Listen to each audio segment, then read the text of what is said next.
You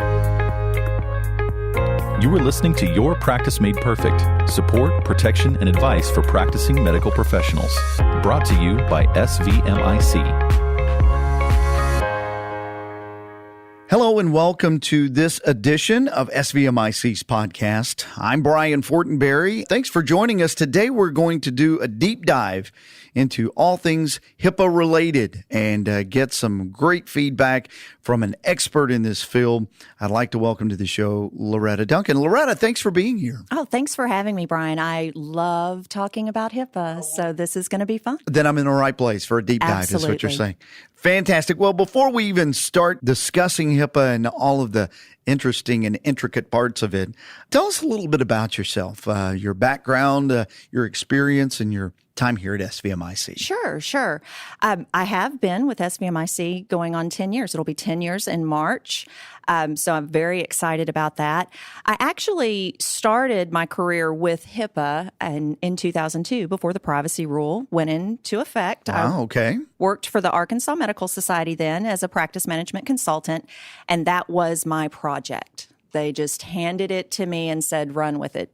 Truthfully, because no one else wanted it. I was about to say, was it your passion at that point or because it just kind of fell in your lap? It fell in my lap and quickly became my passion. Perfect. Oh, well, then you're the exact right person, obviously, to help us with this. Because I'll be honest with you, HIPAA can be kind of confusing. And there's these rules and there's these requirements and restrictions and certain things you have to do. And it can be a bear on your back sometimes. So let's start at the very beginning. HIPAA, what is it and why do we have it? Sure. Just a real simple, quick explanation of HIPAA is it is all about protecting the privacy and security of medical information, referred to as protected health information or PHI, which is what a lot of our practices are familiar hearing. But it has actually two rules. We have the HIPAA privacy rule, which is about how you use and disclose patient information. Okay. And then we have the security rule that is about how we protect electronic information. That's all the security rule is concerned with.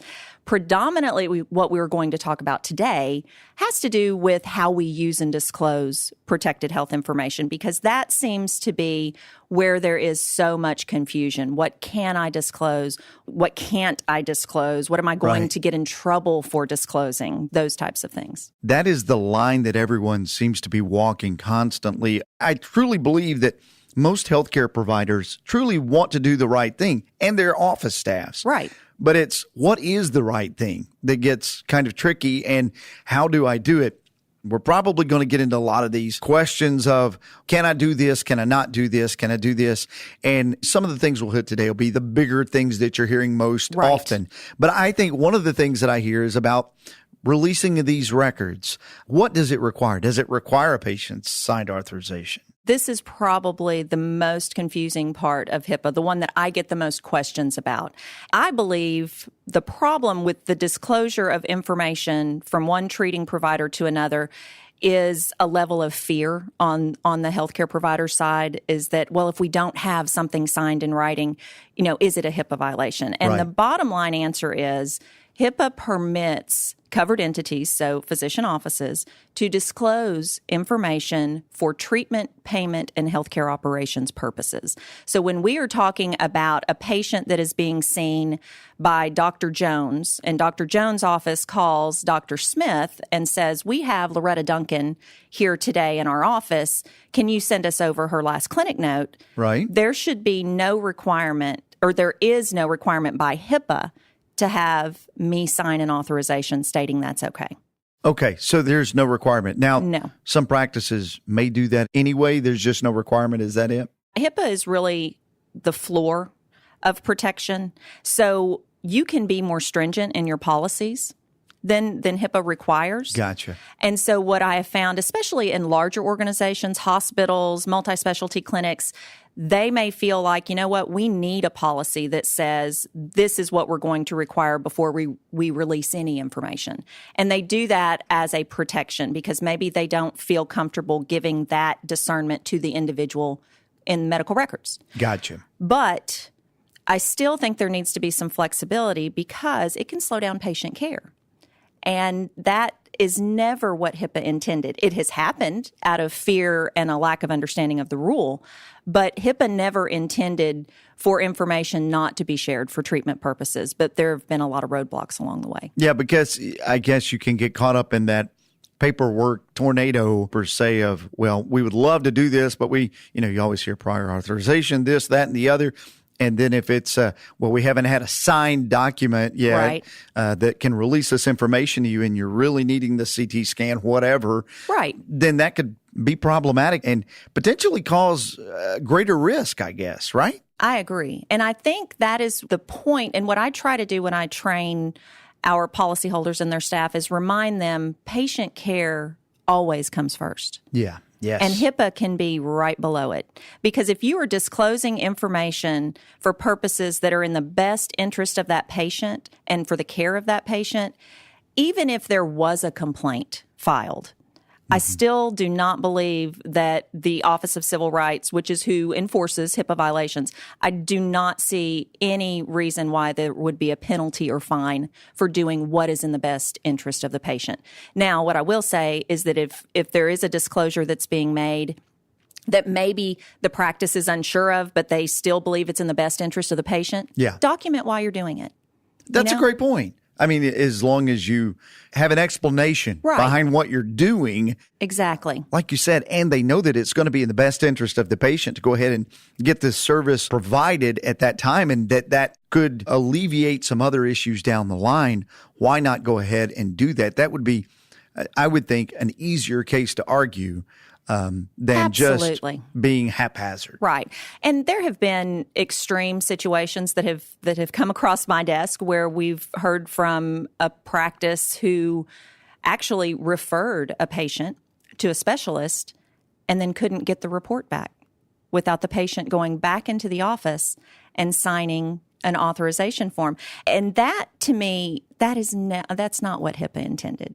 I love mind pictures. That's the way I think. And when you say HIPAA is the floor, that means that is the minimum requirement. So all of these other things that practices are putting on top of that, they just need to make probably sure that still all patient care focused and in the best interest of the patient. Right.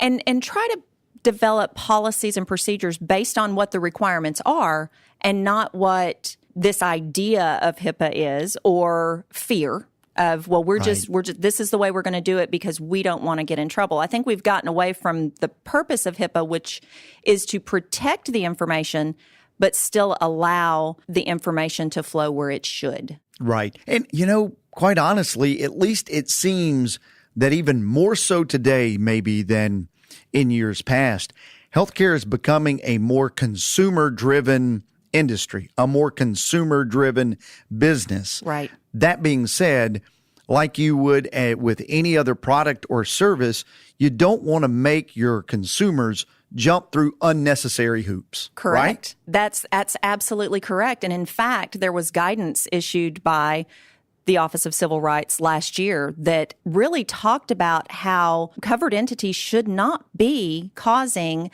unreasonable measures for patients to go through to even get a copy of their own records, because that has also been an issue. You shouldn't make a patient drive into your office to sign a release to get a copy of their medical records.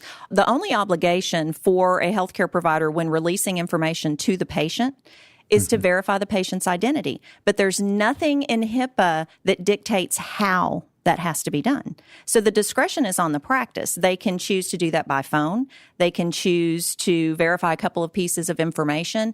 They can request that the patient go to their online portal and make a request. But all of those things, as long as the practice is taking reasonable steps to verify the patient's identity, they shouldn't make them jump through hoops. And in fact, if they do and a patient files a complaint, they can get in more trouble for that. Wow.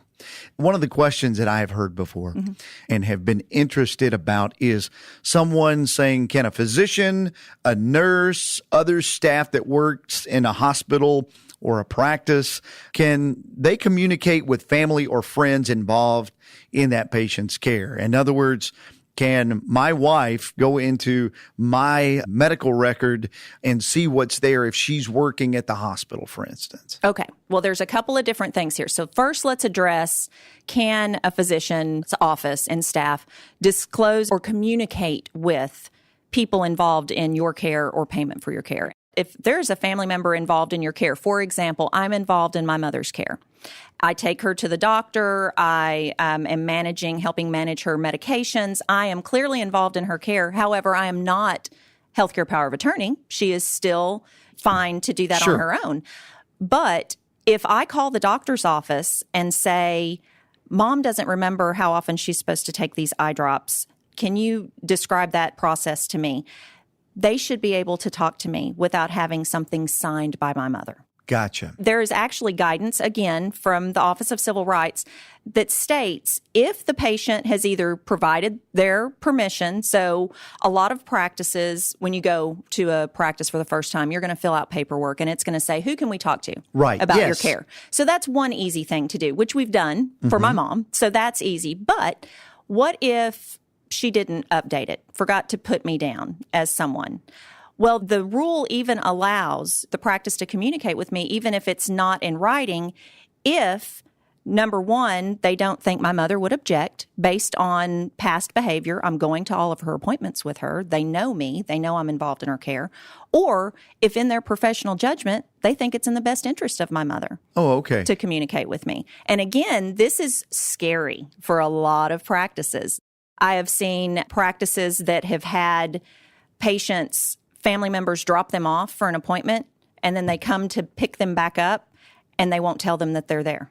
They're afraid to tell them that. I mean, they will go to the front desk and say, is Mom ready to go? And they're like, we don't know who your mother is. We can't tell you anything about that. Wow.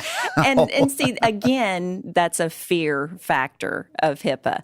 They know that the individual dropped the patient off. Now, and I'm not saying that there shouldn't be protections in place, but I think a lot of this is common sense too.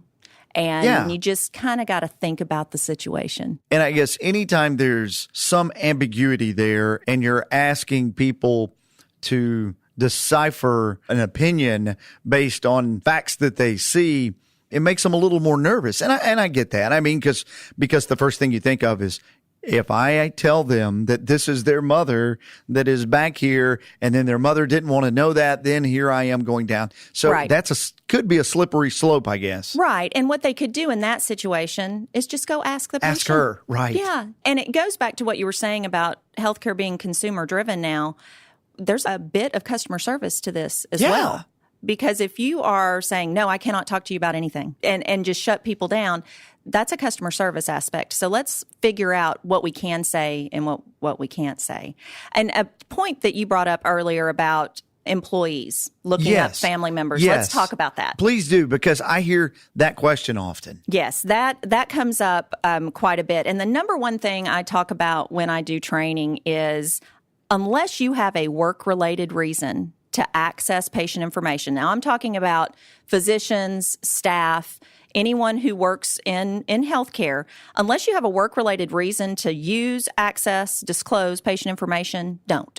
So if I'm working at a practice and I know that my brother is coming in later on in the day, but my role at that practice has nothing to do with his visit, I don't have a right to just open up his record and take a look at what's been going on. Okay. And I will say there are some cases where family members are going to be seen at the clinics where employees work, and that employee may be listed on the patient's HIPAA form as someone that can be communicated with. Okay. But I still don't think it's a good idea for that employee to go straight into the record. I think there needs to be a process, and it needs to be addressed at each practice. How are we going to handle this? Especially in pediatrics. Think about pediatrics and how many of the employees have children that are patients there. But is it a good idea for that employee to constantly be getting in and out of that record without having some check and balance in place? You can get into some pretty sticky issues, certainly if it is maybe a situation where the parents aren't together and you're looking in children's records and those types of things. That could get legally really sticky. You said something, and that's a really good point that stuck with me, is even if you have signed an authorization that says it's okay for that person to be notified about my health care or my any condition, to bypass going through them to ask to go straight to the record, that can be harder to explain. I think so. And in the world of electronic records that we have now, every click, every keystroke, everywhere you go in that record, there is a digital footprint. And so it can potentially raise red flags. There are some software systems that will run behind the scenes and flag any employee accessing another employee's record, employee accessing family member, and those are automatic triggers. And then you're going to have to explain that to either the privacy officer, your office manager, the physician. So it's just best either you need to have a work-related reason, which is fine. If you've got a work-related reason, it's fine. Yes. If you don't, I believe you need to go through a proper policy for that practice. And something else I wanted to mention while we're talking about communicating with family members or friends involved in the patient's care, we've had a couple of questions recently about, is it a HIPAA violation to allow another person to make a payment on a patient's account? I've heard that as well. And you go, okay, by them making a payment, do they now have some authorization to be able to get that? Yeah. Right. Again, what I usually tell practices, if somebody wants to give you money, take it. That's always a good idea. That's a good rule of thumb in life, yes, I think. Yes, if someone wants to give you money, take it. There is not a HIPAA violation there. Now, if somebody calls and says, I would like to make a payment on my brother's account, can you tell me the balance? Again, go back to the guidance that I just talked about. And, the guidance says, if in your professional opinion you believe the patient would not object to that disclosure, then it's permitted. I don't think anybody's going to object to their bill being paid. Now, they might. No. But, again, giving the balance, taking the payment, document. That's always a good idea. Document why you disclose the balance. Now, are you going to disclose the reason for the visit? No, you're not, because that's more than what you need to disclose. But giving a balance in order to get a payment, that's not a HIPAA violation. I'm glad to hear that, because I've been asked that myself, and I'm like, I don't know. Now you know. Now I do know. That's right. As we were talking, it made me think the big new thing now is these patient portals, patient portal. And you can go and get a tremendous amount of information about yourself.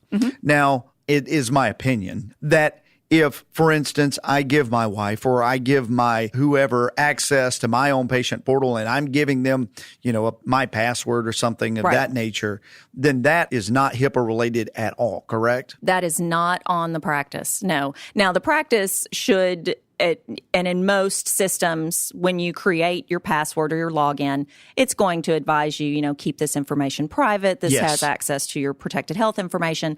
But what you do with it as a patient, just like patients who decide to post their entire medical record online, that's on the patient, not on the practice. So, good question. Yeah, because I had heard of people before having a parent, an elderly parent, and they use their mom's or dad's patient portal to kind of keep up with stuff. Right. And even said, I wonder if this is a HIPAA violation. But it sounds like as long as they've given you that access to be able to input username and password, you're good. You're good. Absolutely. HIPAA and HIPAA compliance issues, obviously a huge subject. So join us next time as we continue our discussion with Loretta Duncan regarding HIPAA compliance issues.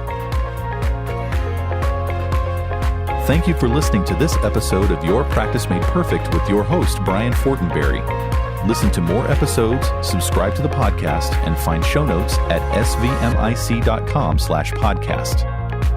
The contents of this podcast are intended for informational purposes only and do not constitute legal advice. Policyholders are urged to consult with their personal attorney for legal advice, as specific legal requirements may vary from state to state and change over time.